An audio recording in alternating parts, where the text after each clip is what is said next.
বাংলা ও বিশ্ব সাহিত্যের রোমাঞ্চকর কিছু গল্প দিয়ে সাজানো আমাদের এই বিশেষ নিবেদন the story teller. The story টেলারের এই সপ্তাহের গল্প সত্যজিৎ রায়ের লেখা নীল আতঙ্ক। এই সপ্তাহে আমরা উদযাপন করব আমাদের স্বাধীনতা দিবস। নীলাতঙ্ক গল্পটি আমাদের স্মরণ করিয়ে দেয় পরাধীন ভারতের একটি অন্ধকার অধ্যায়ের কথা। নীলকর সাহেবদের অত্যাচার এবং তার প্রতিবাদে দীনবন্ধু মিত্রের নীলদর্প নাটকটির কথা। নীলাতঙ্ক গল্পটি প্রথম প্রকাশিত হয় শারদীয়া সন্দেশ পত্রিকায় 1375 বঙ্গাব্দে, অর্থাৎ 1968 খ্রিস্টাব্দে। শুরু হচ্ছে নীল আতঙ্ক। আমার নাম অনিরুদ্ধ বোস। আমার বয়স 29। এখনো বিয়ে করিনি। আজ 8 বছর হলো আমি কলকাতার একটা সদাগরি অফিসে চাকরি করছি। মাইনে যা পাই তাতে একা মানুষের দিব্যি চলে যায়। সর্দার শঙ্কর রোডে একটা ফ্ল্যাট ভাড়া নিয়ে আছি। দোতলায় দুখানা ঘর, দক্ষিণ খোলা। 2 বছরই হলো একটা অ্যাম্বাসেডর গাড়ি কিনেছি। সেটা আমি নিজেই চালাই। অফিসের কাজের বাইরে একটু আধটু সাহিত্য করার শখ আছে। আমার 3খানা গল্প বাংলা মাসিক পত্রিকায় বেরিয়েছে। চেনা মহলে প্রশংসাও পেয়েছে।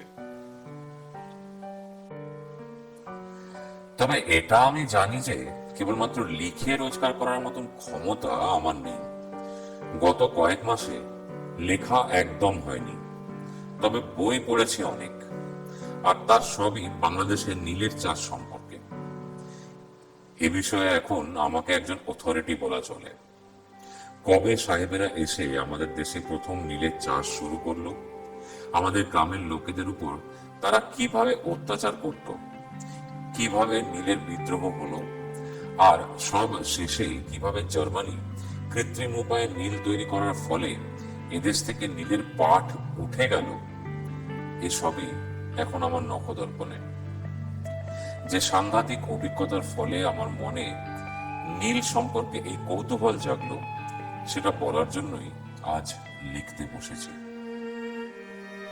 এখানে আগে আমার ছেলেবেলার কথা একটু বলা দরকার।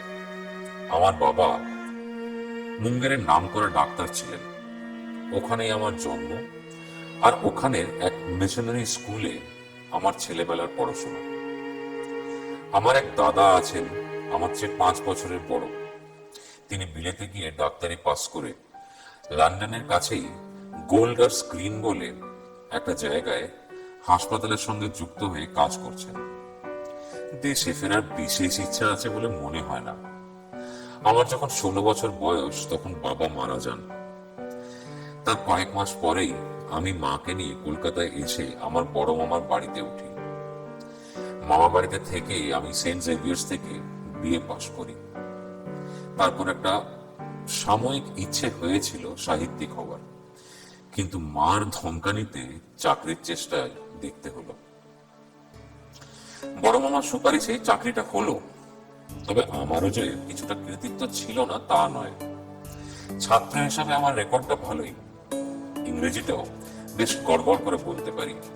আর তাছাড়া আমার মধ্যে একটা আত্মনির্ভরতা ও স্মার্টনেস আছে, যেটা ইন্টারভিউ এর সময় আমাকে নিশ্চয়ই সাহায্য করেছিল।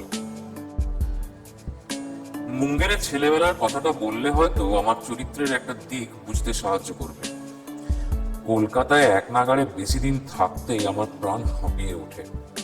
এত লোকের ভিড়, ট্রামবাসের ঘড়ঘড়ানি, এত হই হল্লা, জীবন ধারণে এত সমস্যা, মাঝে মাঝে ইচ্ছে করে এইসবের থেকে ছুটে বেরিয়ে চলে যাই।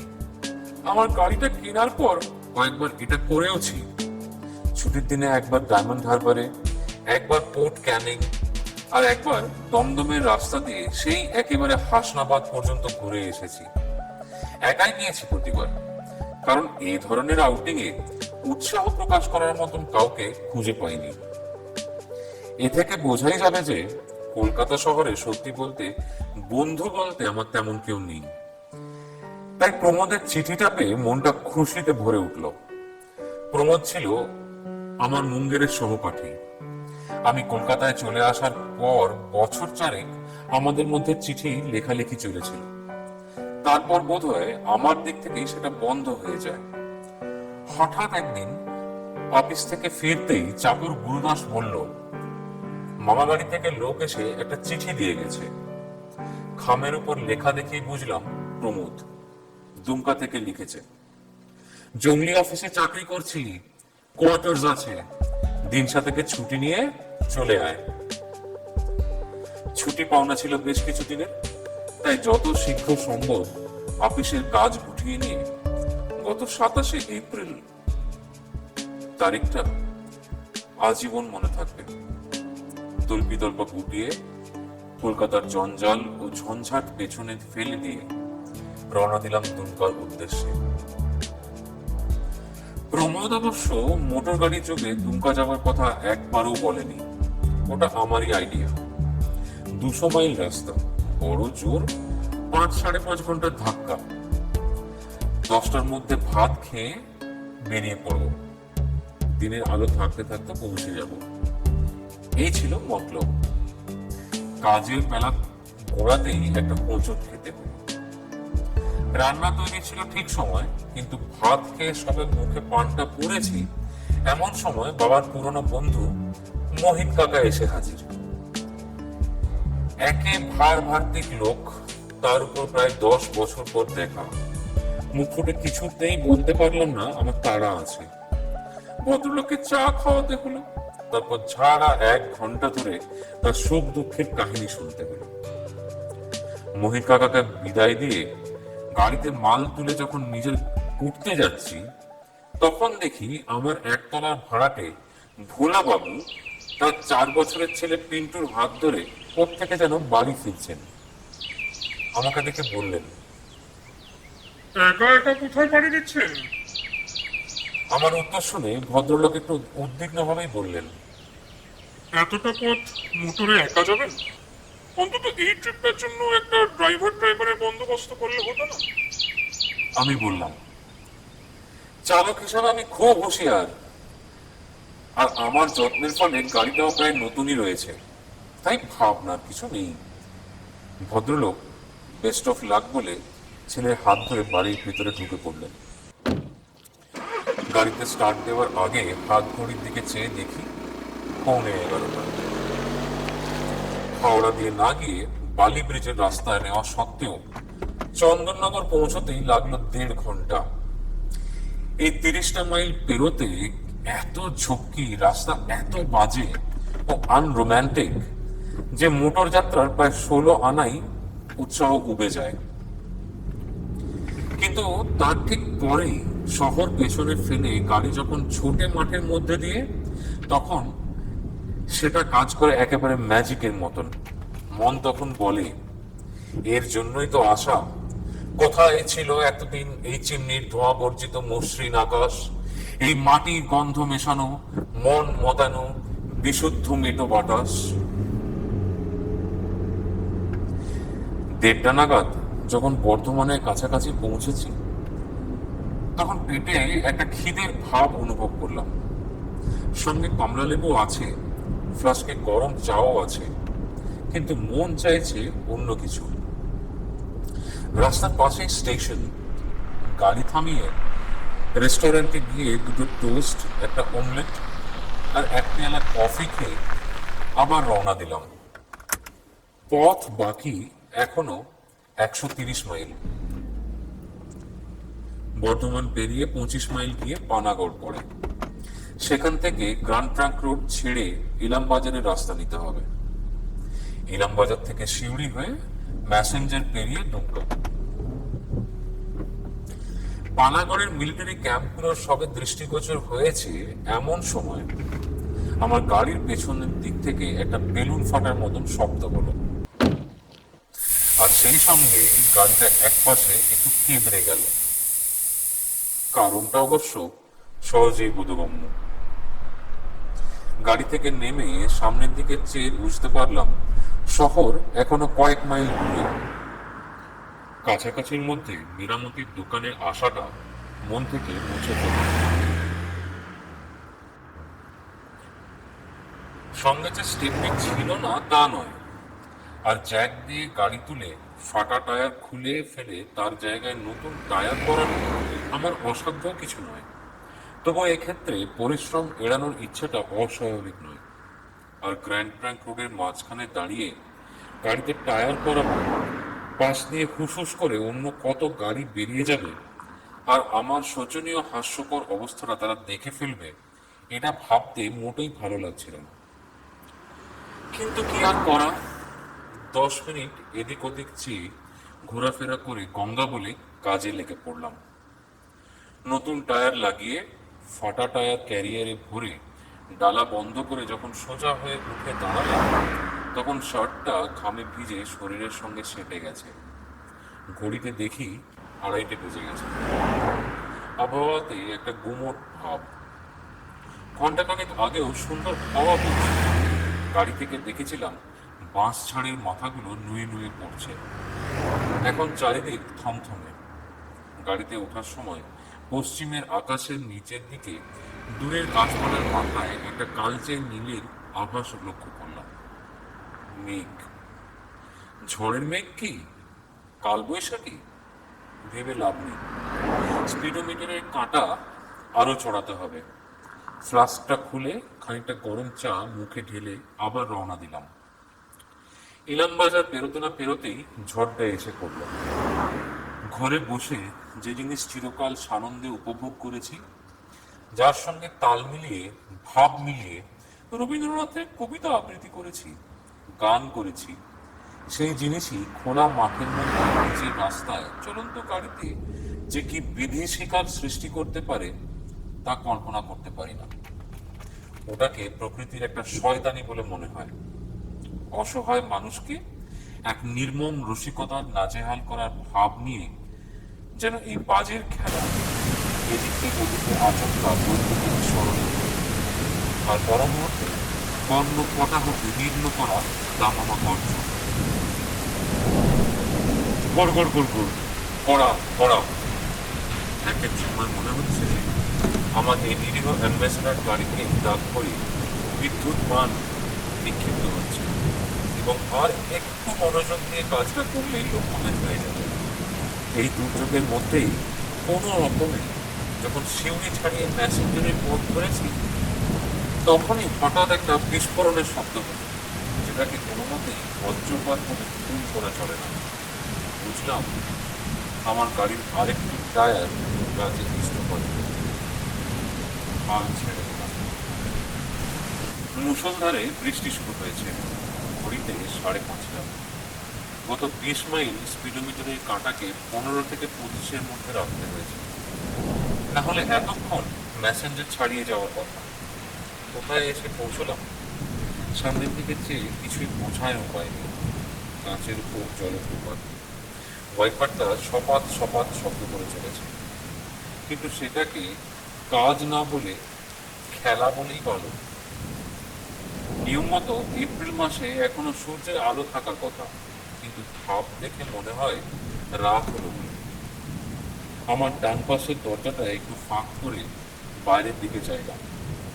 যা দেখলাম তাতে মনে হলো কাছাকাছির মধ্যে ঘনবসতি না থাকলেও দু একটা পাকা বাড়ি যেন গাছপালার ফাঁক দিয়ে দেখা যাচ্ছে।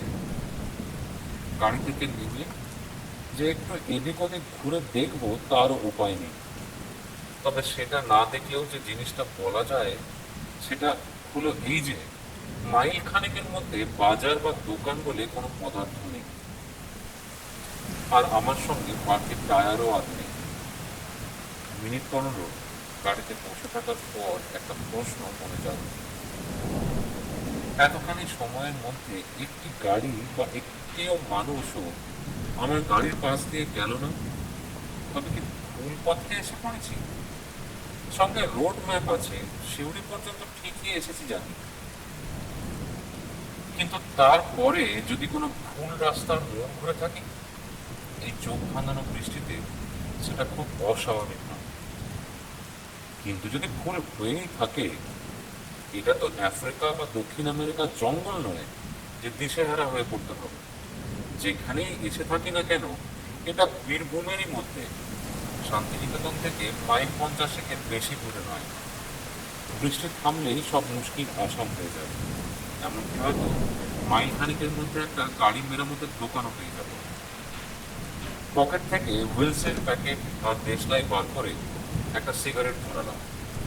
ভুলো কতটা মনে পড়ল, ভদ্রলোক নিশ্চয়ই ভুক্তভোগী, নহিলে এমন খাঁটি উপদেশ দেন কি করে ভবিষ্যতে। প্যাক প্যাক প্যাক, একটা তন্দ্রার ভাব এসে গিয়েছে। হর্নের শব্দে সজাগ হয়ে উঠে বসলাম। বৃষ্টিটা একটু ধরেছে, তবে অন্ধকারের গাঢ়তর। প্যাক প্যাক প্যাক, পিছনে ফিরে দেখি একটা লরি এসে দাঁড়িয়েছে। হর্ন দিচ্ছে কেন? আমি কি রাস্তার পুরোটা দখল করে আছি নাকি? দরজা খুলে নেমে দেখি লরির কোনো দোষ নেই। টায়ার ফাটার সময় গাড়িটা খানিকটা ঘুরে গিয়ে রাস্তার পুরোটা না হলেও প্রায় আধখানা আটকে রেখেছে। লরি যাওয়ার জায়গা নেই। গাড়ি সাইড কিজিয়ে, সাইড কিজিয়ে। আমার অসহায় ভাব দেখেই বোধ হয় পাঞ্জাবি ড্রাইভারটি নেমে এলেন। কেমন পাংচার? আমি ফরাসি কায়দায় দাঁত দুটোকে একটু উঁচিয়ে আমার শোচনীয় অবস্থা বুঝিয়ে দিলাম। বললাম, আপনি যদি একটু হাত লাগান তাহলে এটাকে এক পাশে সরিয়ে আপনার যাওয়ার জায়গা করে দিতে পারেন। এবার লরি থেকে পাঞ্জির সহকারী নেমে এলেন। তিনজনের মিলে স্টিয়ারিং ঘুরিয়ে গাড়িটাকে এক পাশে করে দিলাম। তারপর জিজ্ঞেস করে জানলাম যে এটা দুমকার রাস্তা নয়, আমি ভুল পথে এসে গেছি। তবে সেটা মাইল 3 বেশি নয়। কাছাকাছির মধ্যে সারানোর কোনো দোকান নেই। লরি চলে গেল। তার ভর ভর শব্দ এগিয়ে আসার সঙ্গে সঙ্গে বিশাল শব্দের সৃষ্টি। আর আমি বুঝলাম যে আমি অকুল পাথারে পড়েছি। আজ রাত্রের মধ্যে দুমকা পৌঁছানোর বিন্দুমাত্র সম্ভাবনা নেই, এবং রাতটা কিভাবে কাটবে তার কোনো দিন নেই। আশেপাশের ডোবা থেকে ব্যাঙের কোরাস আরম্ভ হয়েছে। বৃষ্টিটা কমেনি। অন্য সময় হলে মাটির সোনা গন্ধে মনটা মেতে উঠত, কিন্তু এই অবস্থায় নেই। আবার গাড়িতে উঠলাম। কিন্তু তাতেই বা লাভ কি? হাত পা ছড়িয়ে আরাম করার পক্ষে অ্যাম্বাসেডার গাড়ির মতো অনুপযুক্ত আর কিছু আছে কি? বোধ হয় না। আরেকটা সিগারেট ধরাতে যাব, এমন সময় হঠাৎ পাশের জানলা দিয়ে একটা ক্ষীণ আলো এসে স্টিয়ারিং হুইলটার উপরে পড়লো। আমার দরজা খুলে গলা বাড়িয়ে দেখি গাছের ফাঁক দিয়ে একটা আলোর চতুষ্কোণ দেখা যাচ্ছে। বোধ হয় জানলা। হওয়ার কারণ আলো, কেরোসিনের আলোর কারণ মানুষ। কাছাকাছি বাড়ি আছে এবং তাতে মানুষ আছে। টর্চটা নিয়ে গাড়ি থেকে নেমে পড়লাম। আলোর দূরত্ব বেশি না। আমার উচিত এগিয়ে গিয়ে অনুসন্ধান করা। একটা রাস্তাও রয়েছে, অপরিসর পথ। সেটা বোধ হয় আলোর দিক থেকে। আমি যে রাস্তাটায় আছি সেটায় এসে পড়েছে। পথের দুপাশে গাছপালার বন, তলার দিকে আগাছার জঙ্গল। কচপরোয়া নেই।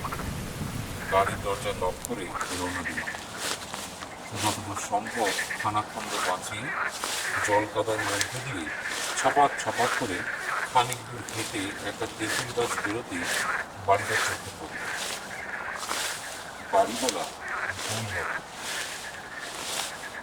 একখানা কি দেড়খানা ইটের ঘরের ওপর একটা টিনের চালা। ফাঁক করা দরজা দিয়ে ঘরের ভিতরে একটা জ্বালানো লণ্ঠন, একটা ধোঁয়াটে ভাব আর একটা খাটিয়ার কোণ লক্ষ্য করলাম। কই হ্যাঁ, একটা মাঝবয়সী বেটে কুপওয়ালা লোক বেরিয়ে এসে আমার টর্চের আলোর দিকে ভুরু কুঁচকে চাইল। আমি আলোটা নামিয়ে নিলাম। कहाँ से आया बाबा? আমার দুর্ঘটনার কথা সংক্ষেপে বর্ণনা করে বললাম, এখানে কাছাকাছির মধ্যে রাত কাটানোর কোনো বন্দোবস্ত হতে পারে? যা পয়সা লাগে আমি দেব। डाक बंगलों में। ডাক বাংলো? সে আবার কোথায়? প্রশ্নটা মনে আসার সঙ্গে সঙ্গেই আমার বোকামোটা বুঝতে পারলাম।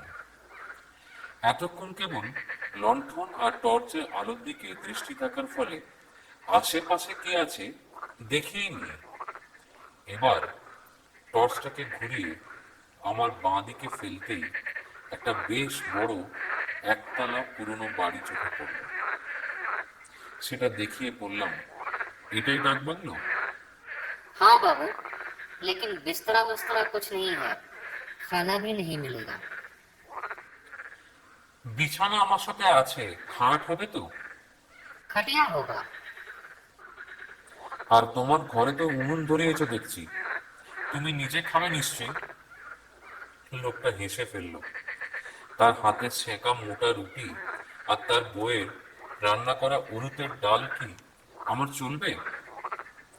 বললাম, খুব চলবে। সব রকমের রুটি আমার চলে, আর উড়ুতকা ডাল তো আমার অতি প্রিয় খাদ্য। এককালে কি ছিল জানি না, এখন নামই ডাক বাংলো। তবে পুরনো সাহেবি আমলের বাড়ি, তাই ঘরের সাইজ বড়, আর সিলিংটা পেল্লায় উঁচু। আসবাব বলতে একটি পুরনো মেয়ারের খাট, এক পাশে একটা টেবিল, আর তার সামনে হাতল ভাঙা একটা চেয়ার। চৌকিদার আমার জন্য একটা লণ্ঠন জ্বালিয়ে এনে টেবিলের উপরে রাখলো। বললাম, তোমার নাম কি হে? सुखन राम बाबूजी। এ বাংলোয় লোকজন কোনো কালে এসেছে, না আমি প্রথম? সুখান নামের রসবোধ আছে। সে হেসে ফেলল। বললাম, ভূত টুত নেই তো? আরে রাম রাম, কত লোকই তো এসে থেকে গেছে, কই এমন অপবাদ্য কেউ দেয়নি। এ কথায় একটু যে আশ্বস্ত হয়নি তা বলতে পারি না। ভূতে বিশ্বাস করি বা না করি, এটুকু অন্তত জানি যে ভূত যদি থাকে এ বাংলোতে, তাহলে সে সবসময়ই থাকবে, আর না থাকলে কোনো সময়ই থাকবে না। বললাম, এটা কতদিনের পুরনো বাড়ি? সুখান আমার বেডিং খুলে দিতে দিতে বলল, पहले यहाँ नील कोठी था, एक नील का फैक्ट्री भी था नजदीक में। उसका एक चिमनी अभी तक खड़ा है और सब टूट गया। এ অঞ্চলে যে এককালে নীলের চাষ হতো সেটা জানতাম। মুঙ্গেরের আশেপাশেও ছেলেবেলায় পুরনো ভাঙা নীলকুঠি দেখেছি।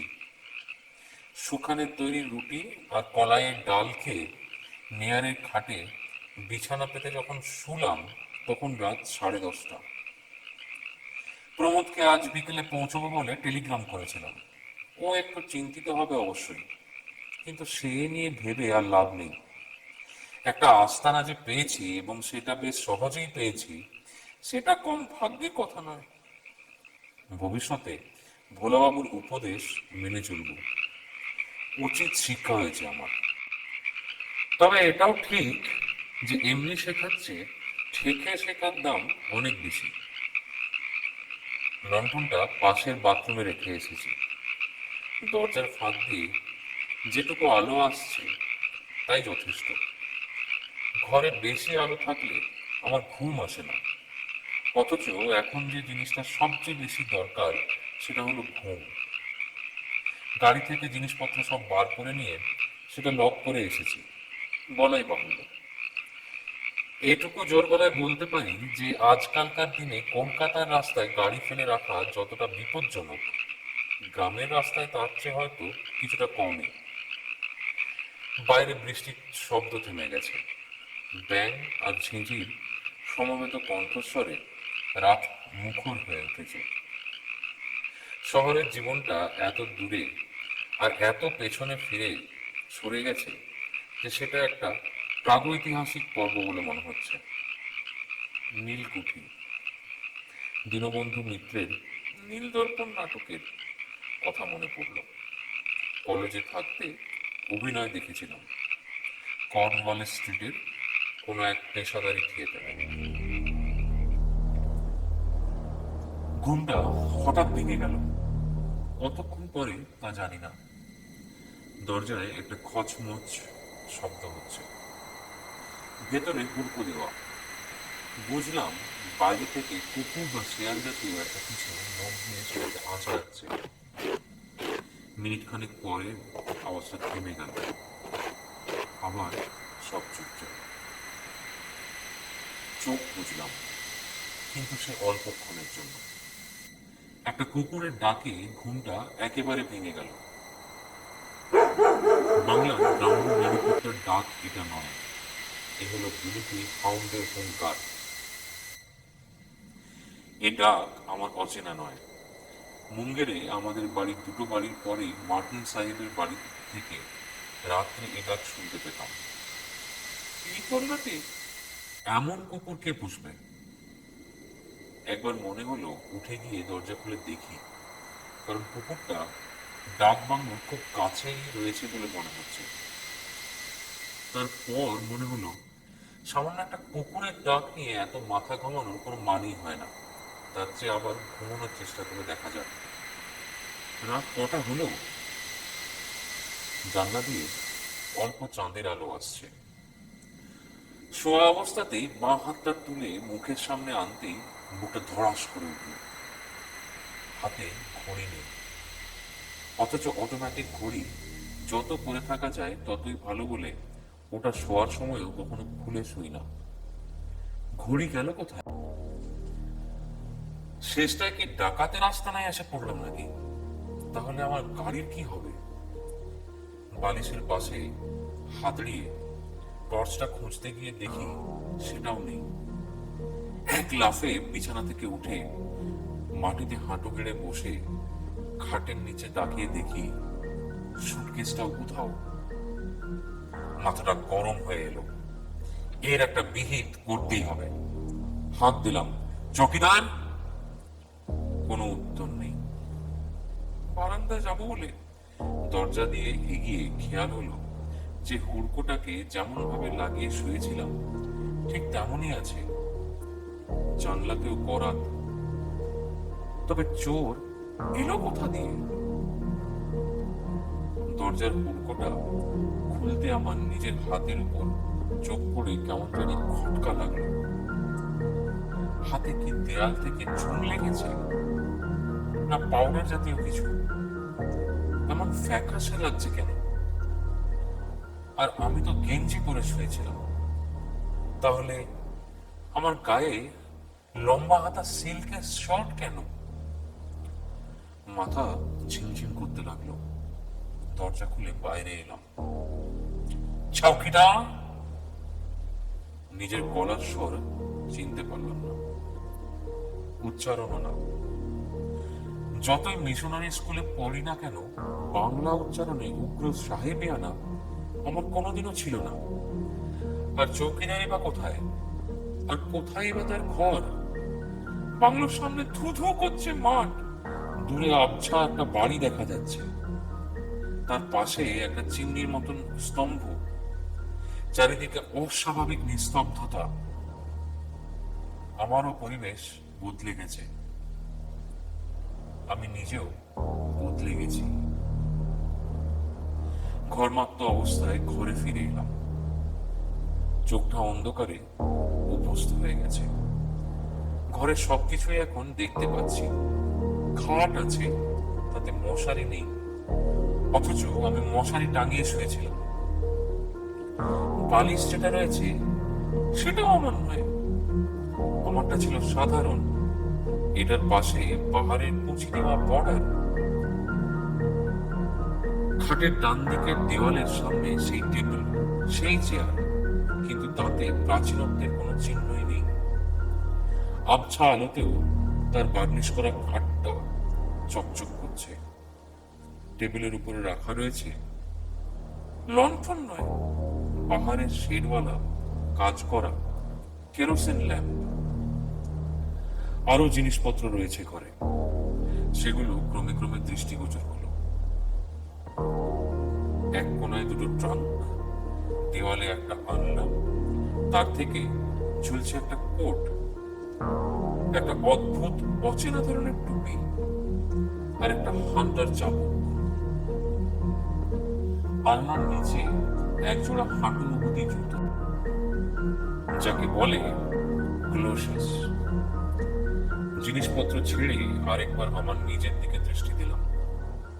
এর আগে শুধু সিল্কের শার্টটা লক্ষ্য করেছিলাম, এখন দেখলাম তার নিচে রয়েছে সরু চাপা একটা প্যান্ট, আরো নিচে মোজা। পায়ে জুতো নেই, তবে খাটের পাশেই দেখলাম একজোড়া কালো চামড়ার বুট রাখা রয়েছে।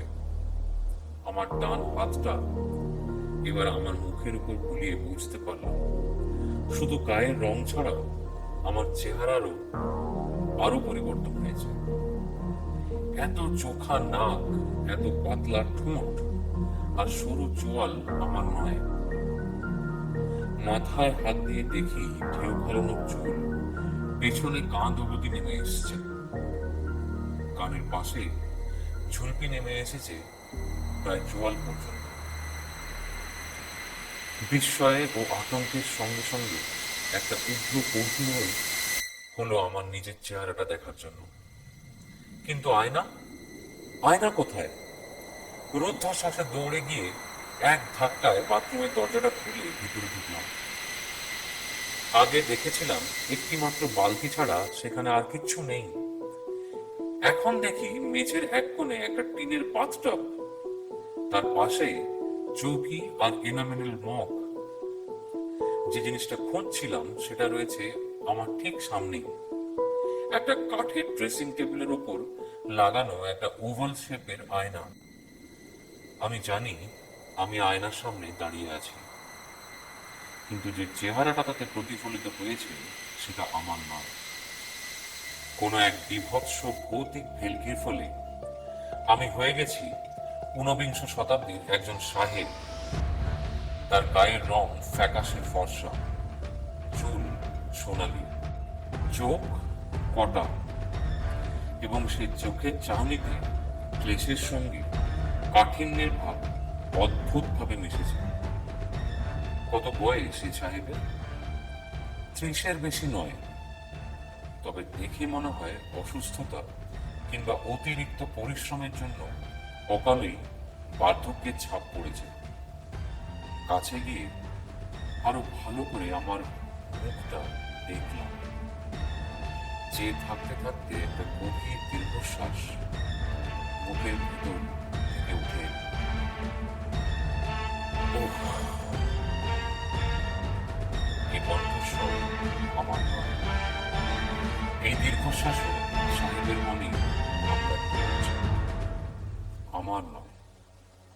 এরপর যা ঘটলো তাতে বুঝলাম যে শুধু গলার স্বর নয়, আমার হাত পা সবই অন্য কারোর অধীনে কাজ করছে। কিন্তু আশ্চর্য এই যে আমি অনিরুদ্ধ বোস যে বদলে গেছি সেই জ্ঞানটা আমার আছে, অথচ এই পরিবর্তনটা ক্ষণস্থায়ী নাকি চিরস্থায়ী এ থেকে নিজেকে নিজের অবস্থায় ফিরে আনার কোনো উপায় আছে কিনা তা আমার জানা নেই। বাথরুম থেকে শোয়ার ঘরে ফিরে এলাম, আবার রাইটিং টেবিলের দিকে চোখ পড়ল। ল্যাম্পটা এখন জ্বলছে। ল্যাম্পের নিচে খোলা অবস্থায় একটা চামড়া দিয়ে বাঁধানো খাতা, তার পাশে একটা দোয়াতে ডোবানো রয়েছে একটা খাগের কলম। টেবিলের দিকে এগিয়ে গেলাম। খাতার খোলা পাতায় কিছু লেখা হয়। কোনো এক অদৃশ্য শক্তি আমাকে চেয়ারে বসিয়ে দোয়ার থেকে কলমটা আমার ডান হাত দিয়ে তুলিয়ে দিল। সে হাত এবার বাঁ দিকে সাদা পাতার দিকে অগ্রসর। ঘরের নিস্তব্ধতা ভেদ করে খসখস শব্দ করে খাদের কলম লিখেছে। 27 এপ্রিল 1868। কানের কাছে আবার সেই রাক্ষসের মশার বিনবুননি আরম্ভ হয়েছে। শেষটায় এই সামান্য একটা পোকার হাতে আমার মতো এক চান্দ্রেল ব্রিটিশারকে পরাহত হতে হলো। ভগবানের এ কেমন বিধি! এরিক পালিয়েছে, পার্সিয়ার টনিও আগেই ভেগেছে। আমার বোধ হয় এদের চেয়েও বেশি টাকার লোভ, তাই বারবার ম্যালেরিয়ার আক্রমণ সত্ত্বেও নীলের মোহ কাটাতে পারেনি। না, শুধু তাই নয়, ডায়েরিতে মিথ্যে কথা বলা পাপ। আরেকটা কারণ আছে, আমার দেশের লোক আমাকে হাড়ে হাড়ে চেনে। সেখানে থাকতেও তো কম কুকীর্তি করিনি, আর তারা সে কথা ভোলেও নি। তাই ইংল্যান্ডে ফিরে যাওয়ার সাহস নেই। বুঝতে পারছি এখানেই থাকতে হবে, আর এখানেই মরতে হবে। মেরি আর আমার 3 বছরের শিশু সন্তান টবির কবরের পাশেই আমার স্থান হবে। এত অত্যাচার করেছি এখানকার স্থানীয় নেটিভদের ওপর যে আমার মৃত্যুতে চোখে জল ফেলার মতো একটিও লোক নেই এখানে। এক যদি মির্জান কাঁদে, আমার বিশ্বস্ত অনুগত পেয়ারা মির্জান, আর রেক্স। আসল ভাবনা তো রেক্সকে নিয়ে। হায় প্রভুভক্ত কুকুর, আমি মরে গেলে তোকে এরা আস্ত রাখবে না রে। হয় ঢিল মেরে, না হয় লাঠির বাড়ি মেরে তোর প্রাণ শেষ করবে এরা। তোর যদি একটা ব্যবস্থা করে যেতে পারতাম। আর লিখতে পারলাম না, হাত কাঁপছে।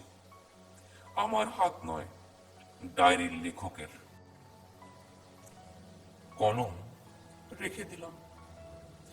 এবার আমার ডান হাতটা টেবিলের উপর থেকে নেমে কোলের কাছে এসে ডান দিকে গেল একটা দেরাজের হাতল। হাতের টানে দেরাজটা খুলে গেল। ভেতরে একটা পিনকুশন, একটা পিতলের পেপার ওয়েট, একটা পাইপ, কিছু কাগজপত্র। আরো খানিকটা খুলে গেল দেরাজ। একটা লোহার জিনিস চকচক করে উঠল। পিস্টল, তার হাতুলে হাতির দাঁতের কাজ। আমার হাত পিস্তলটা বার করে নিল। হাতের কাঁপুনি থেমে গেল। বাইরে শেয়াল ডাকছে। সেই শেয়ালের ডাকের প্রত্যুত্তরে যেন গর্জিয়ে উঠল হাউন্ডের কণ্ঠস্বর। চেয়ার ছেড়ে উঠে দরজার দিকে গেলাম। দরজা খুলে বাইরে সামনের মাঠে চাঁদের আলো। বাংলোর বারান্দা থেকে হাত বিশেক দূরে ছাই রঙের একটা প্রকাণ্ড গ্রেহাউন্ড ঘাসের উপর দাঁড়িয়ে আছে। আমি বাইরে আসা মাত্র আমার দিকে ফিরে লেজ নাড়তে লাগলো। রেক্স। সেই গভীর ইংরেজ কণ্ঠস্বর। দূরে বাঁশবন ও নীলের ফ্যাক্টরির দিক থেকে ডাকটা প্রতিধ্বনিত হয়ে এলো। Rex, Rex. রেক্স এগিয়ে এলো। তার লেজটা নড়ছে। ঘাস থেকে বারান্দায় ওঠার সঙ্গে সঙ্গে আমার ডান হাত কোমরের কাছে উঠে এলো। পিস্তলের মুখ কুকুরের দিকে। রেক্স যেন থমকে গেল। তার জ্বলন্ত চোখে একটা অবাক ভাব। আমার ডান তর্জনী পিস্তলের ঘোড়া টিপে দিল। বিস্ফোরণের সঙ্গে একটা চোখ ছলছানো আলো, একটা ধোঁয়া, আর চারিদিকে ছড়িয়ে পড়া বারুদের গন্ধ। রেক্সের দেহের সামনের অংশ বারান্দার উপর ও পেছনটা ঘাসের উপর বেরিয়ে পড়েছে। পিস্তলের শব্দ শুনে কাক ডেকে উঠেছে দূরের গাছপালা থেকে। ফ্যাক্টরির দিক থেকে কিছু লোক যেন ছুটে আসছে বাংলোর দিকে। ঘরে ফিরে এসে দরজাটা হুড়কো লাগিয়ে খাটের উপরে এসে বসলাম। বাইরে লোকের গোলমাল এগিয়ে আসছে। পিস্তলের নড়াটা আমার কানের পাশে ঠেকাতে বুঝলাম সেটা বেশ গরম। তারপর আর কিচ্ছু জানি না। দরজার ধাক্কা নিতে ঘুম ভেঙে গেল। चा ले आया बाबूजी। ঘরে দিনের আলো। চিরকালের অভ্যাস মতো দৃষ্টি আপনা থেকেই বাঁ হাতের কবজির দিকে চলে গেল। 6:13। ঘড়ি চোখের আরো কাছে আনলাম, কারণ তারিখটাও দেখা যায় এতে, 28 এপ্রিল। বাইরে থেকে সুখান রাম বলছে, आपका गाड़ी ठीक हो गया बाबूजी। বীরভূমের নীলকর সাহেবের মৃত্যু শতবার্ষিকীতে আমার অভিজ্ঞতার কথা কি কেউ বিশ্বাস করবে?